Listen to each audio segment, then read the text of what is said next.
बहनों की लालची भाभी। करिश्मा, रेशमा और मनीषा 3 बहनें हैं। उनका एक भाई भी है, मयंक। मयंक अपनी बहनों को बहुत प्यार करता है, लेकिन मयंक की पत्नी सविता इस मामले में मयंक से बिल्कुल ही अलग है। वो अपनी ननदों का जितना बुरा कर सकती है उतना बुरा करती ही रहती है और अपनी ननदों पर हुक्म भी चलाती है। करिश्मा, करिश्मा, तुमने अभी तक नाश्ता नहीं बनाया? तुम्हारे भैया को ऑफिस जाने में देर हो रही है। हाँ भाभी, बस अभी बनाती हूँ। करिश्मा, तुम ये ढीलापन छोड़ दो। कल को पराये घर जाना है। वहाँ अगर तुम इस तरह से काम करोगी तो लोग क्या कहेंगे कि माँ ने और भाभी ने कुछ सिखाया नहीं। और तुम्हारी दोनों बहनें कहाँ हैं? रेशमा मार्केट गई है और मनीषा सो रही है। क्या? सुबह के 8 बज रहे हैं और ये महारानी अभी भी सो रही है? ये कहते हुए सविता अपनी सास दुर्गा देवी के पास जाती है। माँ जी, देख रही हो अपनी बेटियों के तौर तरीके?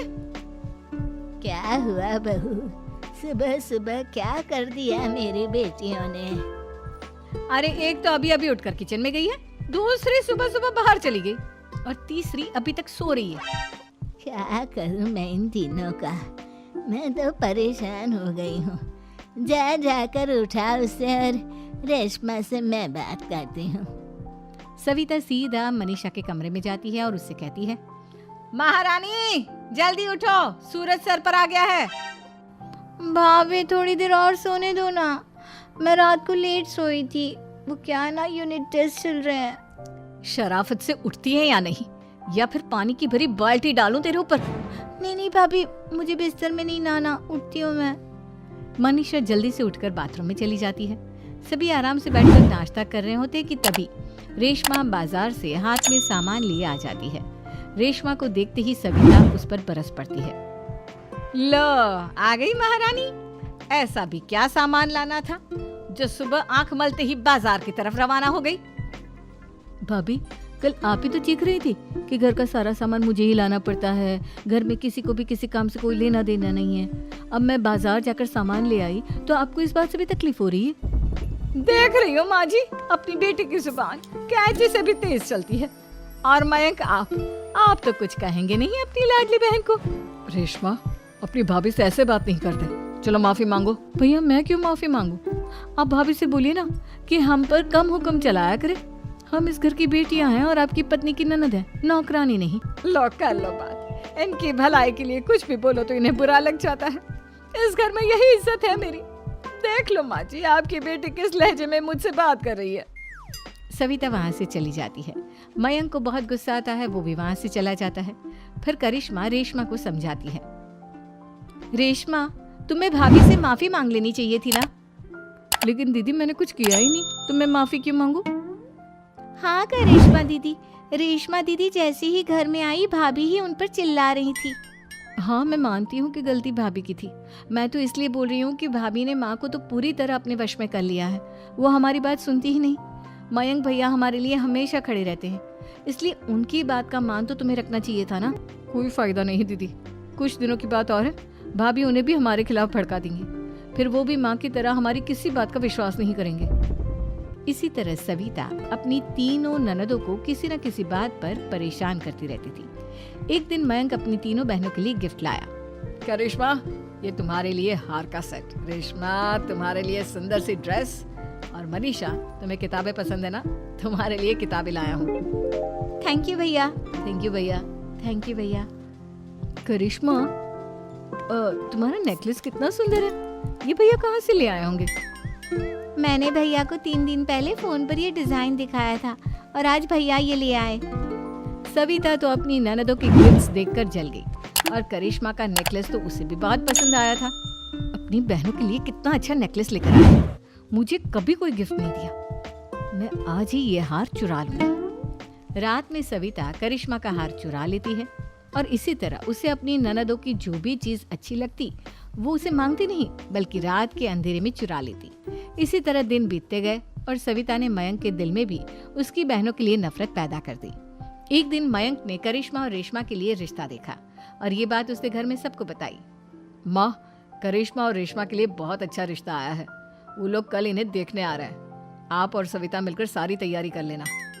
ये सुनकर करिश्मा और रेशमा खुश हो जाती हैं, लेकिन सविता सोचती है, अगर इन दोनों बहनों की शादी हो गई तो घर और बाहर का काम कौन करेगा? मनीषा तो एक नंबर की कामचोर है, उससे तो किसी बात की उम्मीद लगाना ही बेकार है। मुझे इस शादी को रोकना होगा। अगले दिन सभी लड़के वालों के स्वागत की तैयारी करने में लगे होते हैं। तभी मयंक अपनी बहनों से आकर कहता है, तैयार हो गई तुम दोनों? देखो दोनों लड़के बहुत अच्छे हैं, मैं कोई कसर नहीं छोड़ना चाहता, इसलिए तुम उनके सामने अच्छे से बिहेव करना और अपनी भाभी से लड़ने मत लग जाना। करिश्मा, तुम वो नेकलेस पहन लो ना जो मैं तुम्हारे लिए लाया था। भैया मैं बहुत देर से वो नेकलेस ढूंढ रही हूँ, लेकिन मुझे मिल ही नहीं रहा। क्या तुमने नेकलेस खो दिया? तुम्हें पता भी है वो कितना महंगा था? तुम कोई काम ढंग से नहीं कर सकती। मयंक गुस्से में वहां से चला जाता है। थोड़ी देर बाद लड़के वाले भी आ जाते हैं। वो दोनों बहनों को पसंद कर लेते हैं और रिश्ता पक्का हो जाता है। लेकिन सविता के दिमाग में तो कुछ और ही खिचड़ी पक रही थी। वो पंडित जी के पास करिश्मा की कुंडली लेकर जाती है और उन्हें पैसे देकर करिश्मा की कुंडली बदलवा देती है। जब लड़के वालों के पास करिश्मा की कुंडली जाती है तो वो दुर्गा को फोन करते हैं। बहन जी, हमने करिश्मा की कुंडली अपने पंडित जी को दिखाई थी। आपकी बेटी की कुंडली नहीं बल्कि दोषों का पिटारा है। देखिए, मैं और मेरे पति इन सब बातों में बहुत विश्वास करते हैं, इसलिए हम आपकी बेटी से अपने बेटे की शादी नहीं करा सकते। इस तरह करिश्मा का रिश्ता टूट जाता है और सभी घर वालों को बहुत दुख होता है। अब कविता सोचती है, चलो करिश्मा का तो रिश्ता टूट गया, अब रेशमा का भी रिश्ता तोड़ना है। क्या करूं? अब सविता आवाज बदलकर किसी अननोन नंबर से रेशमा के होने वाले ससुराल में फोन करती है। हेलो, मैं कौन हूँ कौन नहीं ये आपके लिए जानना जरूरी नहीं, बस इतना सुन लो कि रेशमा का 2 साल से किसी के साथ अफेयर चल रहा है। बस रेशमा का रिश्ता तोड़वाने के लिए सविता का इतना कहना काफी था। अब रेशमा का भी रिश्ता टूट गया। मयंक और दुर्गा देवी ने रेशमा को खूब खरी खोटी सुनाई और उससे बार बार उस लड़के के बारे में पूछने लगे। आप दोनों मुझे क्यों परेशान कर रहे हो? अरे कोई लड़का होगा मेरी लाइफ में तो मैं बताऊंगी ना, जब कोई है ही नहीं तो कहाँ से लाऊं मैं कोई लड़का? तो तेरे होने वाले ससुराल वालों को फोन किसने किया था? माँ मैं नहीं जानती किसने फोन किया था, मैं सच कह रही हूँ। मैं तो पहले ही कह रही थी इसकी लगाम खींच कर रखो, लेकिन मेरी सुनता ही कौन है। आप चुप रहिए भाभी, ये सब आपका ही किया धरा है। अब तीनों बहनों को विश्वास हो जाता है कि ये सब उनकी भाभी ही कर रही है। तीनों बहनें अपनी भाभी को सबक सिखाने के लिए एक वकील कर लेती है और घर में हिस्सा मांग। देखो भैया, माँ बाप की जायदाद में जितना बेटों का हक होता है उतना ही बेटियों का, इसलिए इस घर के 4 हिस्से होंगे और हमें अपना हिस्सा चाहिए। मैंने तुम्हारे लिए क्या क्या नहीं किया और तुम इस घर में हिस्सा मांग रही हो? भैया, आप और माँ हम बहनों की कोई बात नहीं सुनते हो और भाभी हमारी शादी नहीं होने देगी क्योंकि उन्हें लगता है कि आप हमारी शादी में ज्यादा पैसा लगाओगे और उन्हें हम जैसी फ्री की नौकरानी कहाँ मिलेगी। तो हम भाभी के साथ तो रह नहीं सकते, हम बहनों को अपना हिस्सा चाहिए। अरे तुम्हें शर्म आनी चाहिए अपने भाभी पर ऐसा इल्जाम लगाते हुए। वो तुम्हारे बारे में कितना सोचती है। हाँ माँ, भाभी हमारे बारे में बहुत सोचती है, दिन रात बस यही सोचती रहती है कि किस तरह से अपनी तीनों ननदों को परेशान करूं और कभी मुझे पढ़ने भी नहीं देती।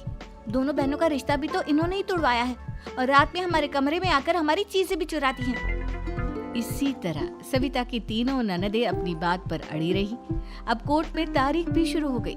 जब सविता को लगा कि उसकी तीनों ननद इतनी आसानी से नहीं मानने वाली, तो उसने अपने पति और सास को सारी सच्चाई बता दी और अपनी तीनों ननद से माफी मांगी। मयंक और दुर्गा को भी अपनी गलती का एहसास हो गया। अब सविता खुद करिश्मा और रेशमा के लिए अच्छा रिश्ता ढूंढती है और उनकी शादी करवाती है।